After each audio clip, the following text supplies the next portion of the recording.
Alright mga idolo, welcome back to my channel. So for today's vlog mga idol is pag-uusapan naman natin kung paano ba mag-renew ng LTO driver's license mga idol.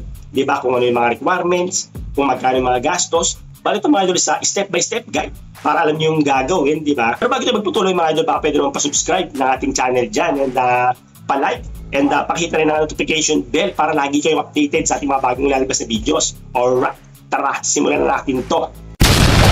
Rust TV Travel. Rust TV Travel.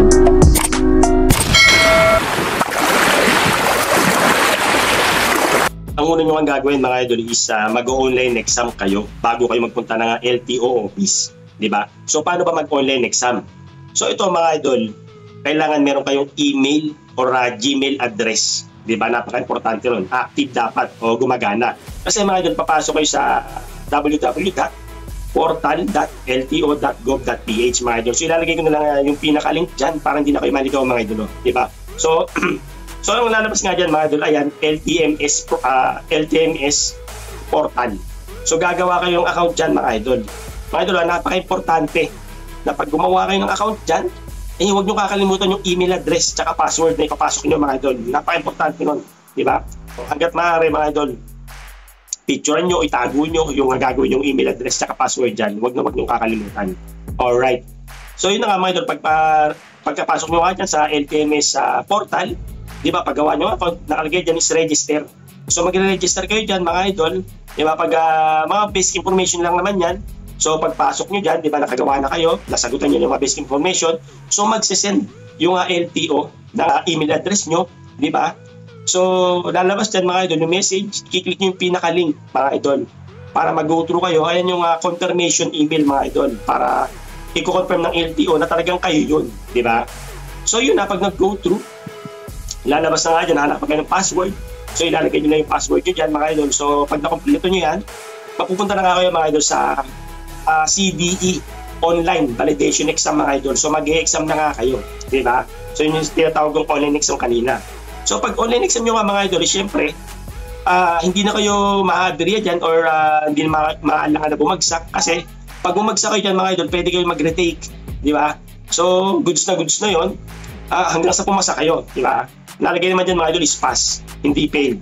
Pero tips lang mga idol, pagka hindi nyo alam yung sagot, syempre i-google nyo na lang. Nandiyan naman si tropang Google para hindi na kayo mag-retake, di ba? Hanggang sa makikita nyo yun mga idol, pumasa na kayo. Alright. So pagpasa nyo nga mga idol, makikita nyo, ito yung kailangan yung requirements mga idol, itong CDE certificate yan. Ipapaprint nyo yan mga idol, di ba? So yan yung lalabas dyan, di ba? So yan ang dadalhin nyo sa LTO mga idol. So tips na ulit mga idol, dapat pupunta kayo sa LTO na sa mga mall mga idol. Kasi kung pupunta kayo ng main office ng LTO is napakarami nilang services na ino-offer doon mga idol. So napakaraming tao. Hindi gaya sa mall na pupuntahan nyo is yung renewal lang talaga services nilang ino-offer, di ba? Talagang LTO driver's license lang. Yun yung ino-offer kaya hindi gano'ng karaming tao, di ba? Kaya sasaglit lang talaga kayo. So yun na. So yun yung sinasabi ng requirements. Then dadalhin nyo na yung CDS certificate doon mga idol sa LTO, di ba? So sa mga kagaya ko naman mga idol, sa mga kagaya nangyari sa akin na hindi ako nakapag-online exam mga idolo kasi sa kasamaang palad, di ba? Hindi nag-go through yung application ko mga idol para makapag-online exam kasi nga hinahanapan ako ng medical certificate na kailangan ko daw i-upload. Wala naman ako ng mga idol, syempre tagal na natin kumuha ng lisensya, di ba? So ang importante nun mga idol is meron akong LTO portal na account. So nakagawa na nga tayo nun, di ba? Yun yung ginawa natin kanina. So hindi lang ako nakapag-online exam. So sa mga kagaya ko mga idol, na ganun yung nangyari. So good news. Nagpunta ako ng LTO mga idol. Pumila ako doon sa mismong malapit na mall dito mga idol sa Robinson ako nagpunta. Sa may Robinson's Quinta, sa may Junction mga idol, dyan ako nagpunta. Di ba? So pumila ako dyan, nagpunta ako ng mga 8:30 ng umaga. Ang bukas ng mall is 10 pa. So 10 pa pwedeng pumasok. Diba? Pero makulit nga tayo kasi nga hindi nga ako nakapag-online exam. So nakita ko yung security na nakabantay ron, nagtanong ako. Sabi ko, sir, meron kasi akong LTO portal, nakagawa ko ng account, pero hindi lang ako nakapag-online exam. So ano ba yung gagawin ko? So yun na nga mga idol, sinabi sa akin ng security ron na nakabantay.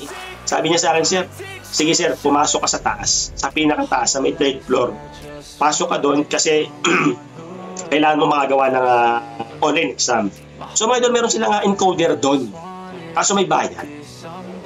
May bayad na 250 pesos. So sa mga kagaya ko yun na nangyari na hindi ako nakapag-online exam.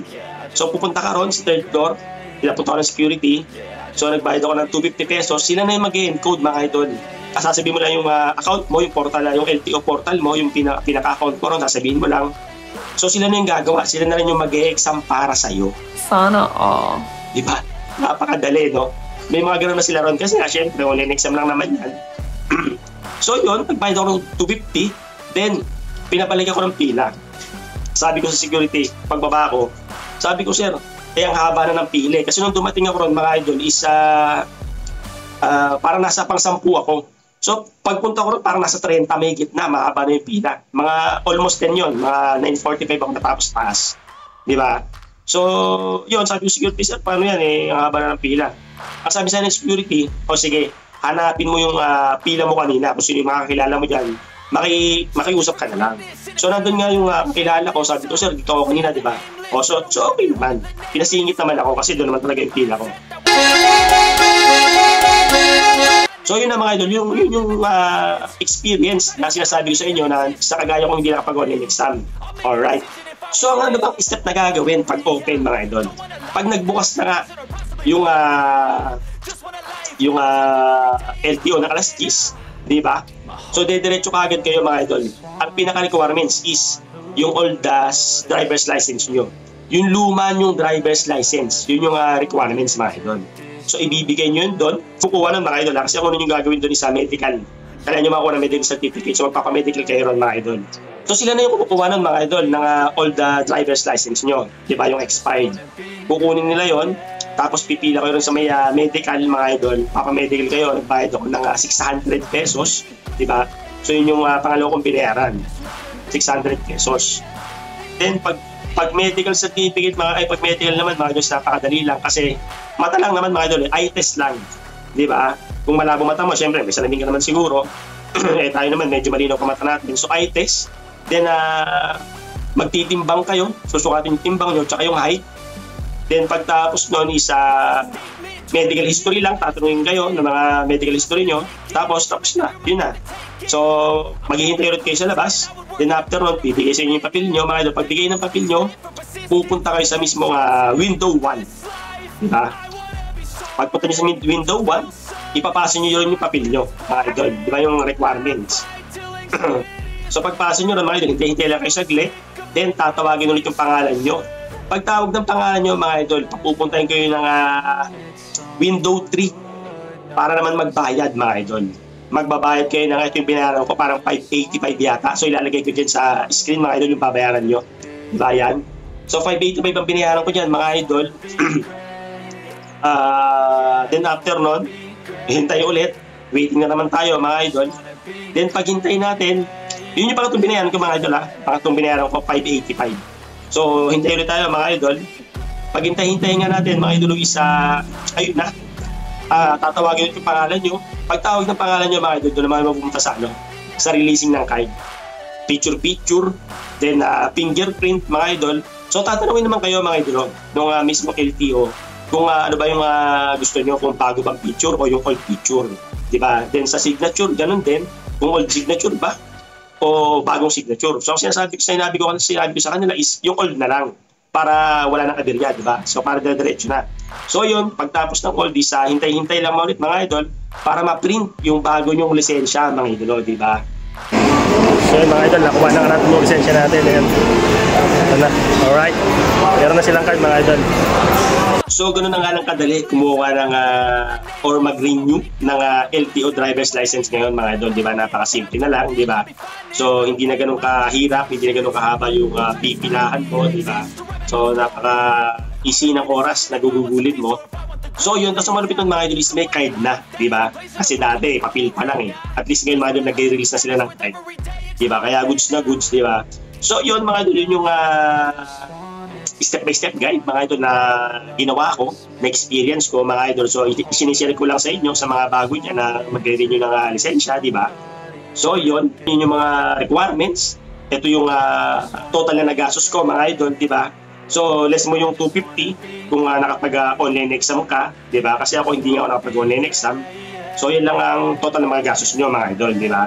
So, yun lang mga idol. Sana nakatulong tayo kahit paano sa mga gustong mag-renew dyan, nakagaya ko, di ba? Sa nangyayari sa akin sa experience ko, di ba?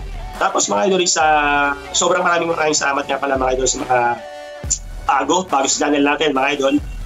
Sobrang maraming salamat. Tsaka sa mga walang sawang sumusuporta, shoutout natin si Bong Arevalo, si Rod Santos, si Chiron Cordova, mga idol, yun yung mga solid nating supporter dyan. So shoutout sa inyo. Sa mga gusto magpa-shoutout dyan mga idol, mag-comment lang kayo sa ating comment section mga idol.